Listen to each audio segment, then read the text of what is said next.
ஹரஹர சங்கர ஜெய ஜெய சங்கர, ஹரஹர சங்கர ஜெய ஜெய சங்கர. வணக்கம் அன்பு நெஞ்சங்களே. இந்த S3 ஸ்பிரிச்சுவல் குவெஸ்ட் சேனலில் உங்களை அன்போடு வரவேற்கிறோம். மகா பெரியவரோட அற்புதங்களை பற்றி இன்னைக்கு வரைக்கும் ஏராளமான சிலிர்ப்பூட்டுற சம்பவங்களை நம்ம கேள்விப்பட்டிருப்போம்.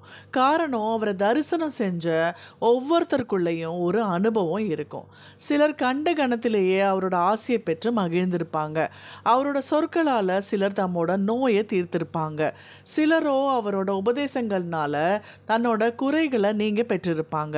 பாரத தேசம் முழுவதும் தன்னோட பாதங்களாலேயே கடந்து நடந்த அந்த மகானோட பார்வை யார் மீதெல்லாம் பட்டதோ அவர்கள் ஒவ்வொருவரும் பகிர்ந்து கொள்ள ஒரு அற்புதம் இருக்கும், அனுபவம் இருக்கும். அப்படிப்பட்ட அற்புதங்களில் ஒன்று தான் இப்போ பார்க்க போகிறோம்.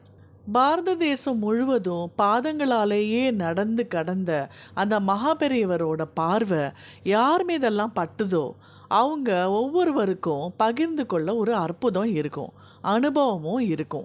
ஒரு முறை மகா பெரியவா ஆந்திரா மாநிலத்தில் யாத்திரை மேற்கொண்டிருந்தார். அப்போ வழியில் ஒரு கிராமம். மழை கண்டு நாட்கள் பல ஆகிட்டதுனால கடுமையான வறட்சி. பெரியவர் என்ன நினைத்தாரோ அங்கேயே தங்கிடலான்னு முடிவு செஞ்சார். உடன் வந்தவர்களுக்கோ பூஜைகளுக்கும் அனுஷ்டானத்துக்கும் கூட தண்ணீரே கிடைக்குமான்றது சந்தேகமாக இருந்தது. ஆனால் பெரியவா பேச்சுக்கு மறுபேச்சு ஏது? கருணை மேகம் அன்று அங்கு பிரசன்னமானதாலோ என்னவோ சீக்கிரமே வெயில் தாழ்ந்து குளுமை படர்ந்தது. விடிவதற்கு முன்பே எழுந்துக்கிட்ட பெரியவா நீராடி அனுஷ்டானங்களை செய்ய ஏதேனும் நீர்நிலைகள் அருகில் இருக்கா அப்படின்னு விசாரிச்சாரு. அந்த ஊரில் இருக்கிறதோ ஒரே ஒரு குளம். அதுவும் கோடையில் வறண்டு போய் குட்டை போல் கொஞ்சமே நீர் மட்டும் தேங்கி இருக்கு. அதில் போய் மகா பெரியவா நீராடுவதா அப்படின்னு பக்தர்கள்லாம் தயங்கினாங்க. ஆனால் பெரியவாளோ பரவாயில்ல, அந்த நீர்நிலைக்காவது வழிகாட்டுங்க அப்படின்னு சொன்னார். ஊர்க்காரர்கள் பதறி போயிட்டாங்க. அந்த குளத்து நீர் உப்பு கரிக்கும், வேணும்னா பக்கத்து கிராமத்திலிருந்து தண்ணீர் கொண்டு வந்து தரோம் அப்படின்னு வேண்டினாங்க. ஆனால் பெரியவா புன்னகையோட மறுத்துட்டு அந்த உப்பு நீர்லேயே நீராடி அனுஷ்டானங்களை முடிச்சாரு. அந்த நாளுக்கான பூஜைகளும் முடிஞ்சதும் அந்த கிராமத்திலிருந்து புறப்பட்டாரு மகா பெரியவா. சில தினங்கள் கழித்து மகா பெரியவர் முகாமிட்டு இருந்த கிராமத்துக்கு உப்பு நீர் குளம் இருந்த ஊரிலிருந்து சிலர் பெரியவரை தரிசனம் செய்ய வந்தாங்க. சுவாமிகளை கண்டதும் அவரோட பாதங்களை பணிந்து பின்பு தங்கள் வந்த செய்தியை சொன்னாங்க.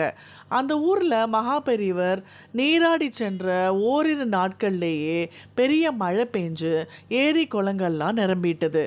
அது வரைக்கும் உப்பு கரிச்ச குளத்து நீர் அதன் சுவை முற்றிலும் மாறி கல்கண்டு போல மாறிட்டுதுன்னு சொல்லி கண்ணீர் மல்க அவரை வணங்கினாங்க. இப்படித்தான் அவர் கால் தடம் பட்ட நிலங்கள் எல்லாம் அற்புதங்கள் மலர்ந்தன.